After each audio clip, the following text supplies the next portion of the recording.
Hello friends, welcome to green garden. দেখুন বন্ধুরা, এটা আমার মালটা গাছ। গালিফি স্ট্রিট থেকে কিনেছিলাম, তখন ছোট ছিল, মাত্র 100 টাকা দিয়ে কিনেছিলাম। আর এটা তারপরে বড় টবে লাগাই।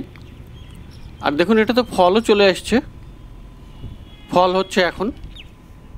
তো আজকে এই ভিডিওতে এই মালটা গাছের খুব সহজ পদ্ধতিতে কিভাবে এয়ার লেয়ারিং করা যায় সেটা দেখাবো। আর খুব কম সময়ের মধ্যেই এই এয়ার লেয়ারিং আমি করেছি। তো বন্ধুরা, সবার আগে একটি ডাল আপনাকে বেছে নিতে হবে যে কোন ডালে এয়ার লেয়ারিং করা যায়। তো আমি এই ডালটিতে এয়ার লেয়ারিং করব।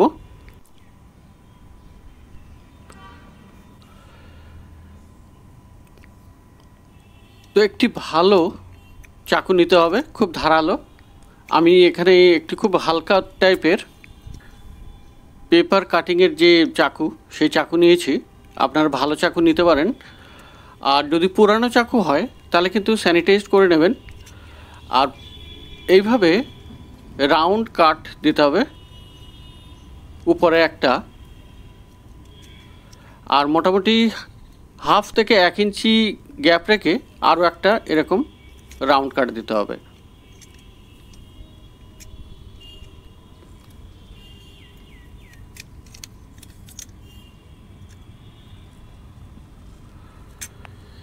এর উপরের যে ছালটা আছে সেই ছালটা আমাকে তুলতে হবে।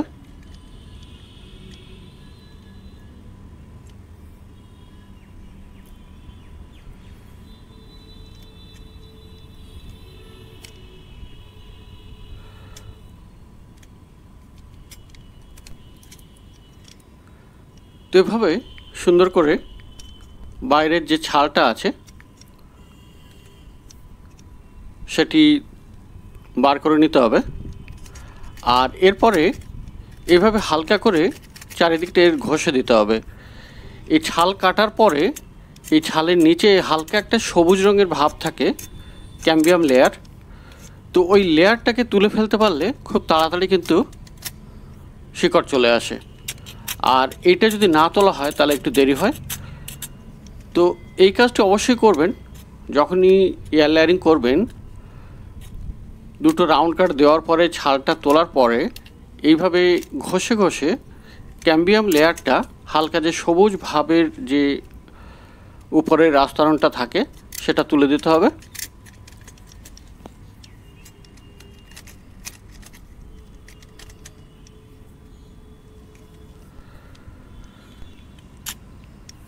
তো মোটামুটি ক্যাম্বিয়াম লেয়ারটা তুলে দিয়েছি।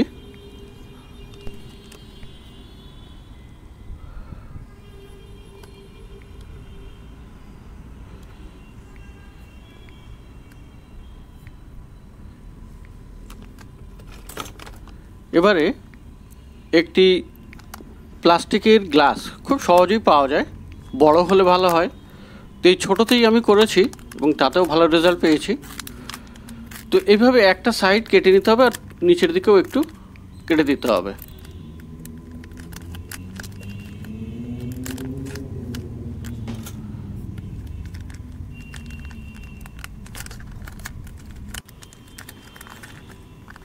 আর এবারে ওর মধ্যে আমি এটা ঢুকিয়ে দিলাম।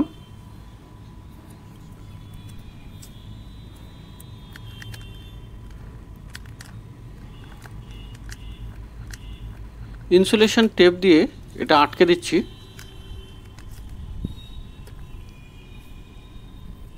আর সাইডের যে কাটা কেটেছিলাম যে সাইডটা, সেটাও এভাবে আটকে দিচ্ছি।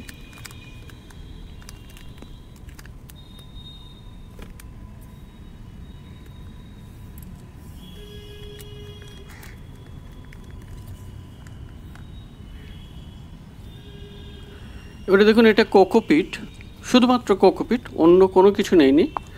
আর ময়েস্ট করে নিয়েছি, জল দিয়ে ভিজিয়ে ময়েস্ট করে নিয়েছি।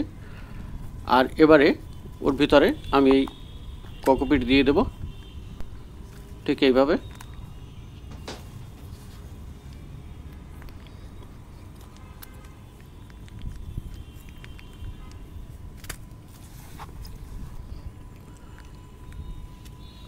আর ঠিক বর্ষাকালে যদি এটা করা হয় তাহলে কিন্তু আরও ভালো হয়। শীতের দিকে কিন্তু এই রেজাল্টটা আসতে অনেক দেরি হবে।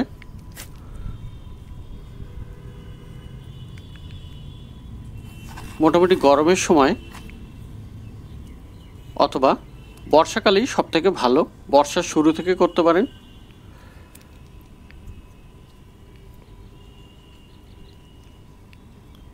তো দেখুন এখানে আমি কোকোপিট ভরে দিয়েছি, আর এখানে আলাদা করে জল দেওয়ারও আর দরকার নেই,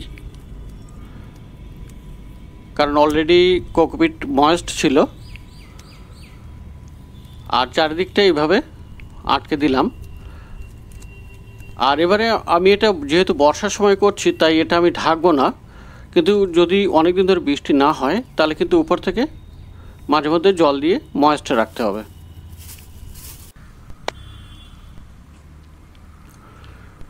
তো বন্ধুরা, 1 মাস 1 সপ্তাহ পরে আজকে রেজাল্ট দেখাবো। তো দেখুন শিকড় দেখা যাচ্ছে,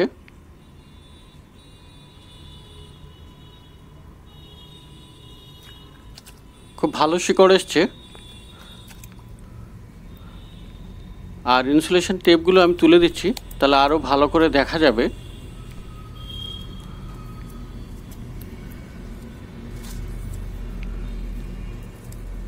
তো খুব কম সময়ের মধ্যে কিন্তু এই রেজাল্টটা আমি পেয়ে গেছি।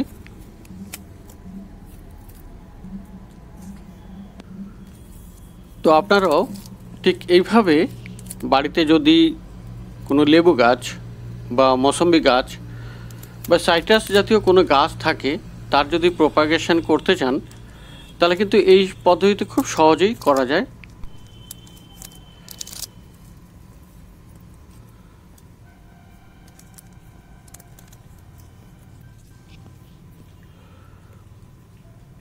তো দেখতেই পাচ্ছেন বন্ধুরা, কতগুলো শেকড় চলে এসছে, প্রচুর শেকড় এসছে।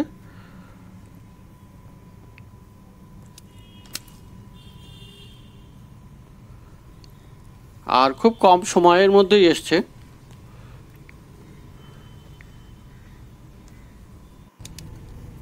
আরও ভালো করে দেখানোর জন্যে এই প্লাস্টিকের এটাও আমি খুলে দিচ্ছি।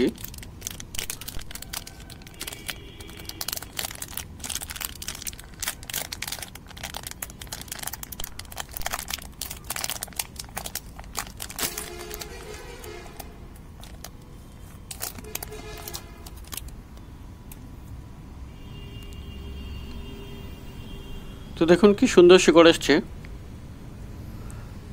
আর একটা দুটো না, প্রচুর শিকড় এসছে।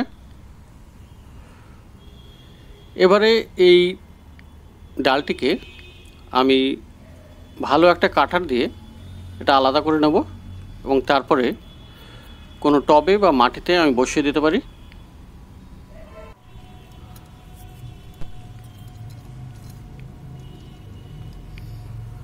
তো কাটবার সময় অবশ্যই কাটার স্যানিটাইজ করে নেবেন, কোনো রকম ফাঙ্গাস যেন না থাকে বা কোনো জীবাণু যেন না থাকে, সেদিকে একটু লক্ষ্য রাখতে হবে। তো খুব সুন্দর শিকড় এসছে। তো আশা করি আপনাদের এই ভিডিও ভালো লাগবে। আর বাড়িতে প্রপাগেশন করার জন্য এর থেকে সহজ পদ্ধতি আর হবে না। তো খুব সহজেই শুধুমাত্র একটি প্লাস্টিকের গ্লাসের সাহায্যে খুব সহজেই প্রপাগেশন করতে পারবেন বাড়িতেই। তো ভিডিও ভালো লাগলে একটি লাইক, শেয়ার, কমেন্ট করে দেবেন, আর চ্যানেলকে সাবস্ক্রাইব করে দিয়ে আমার পাশে থাকবেন। এই ভিডিও দেখার জন্যে অনেক অনেক অনেক ধন্যবাদ।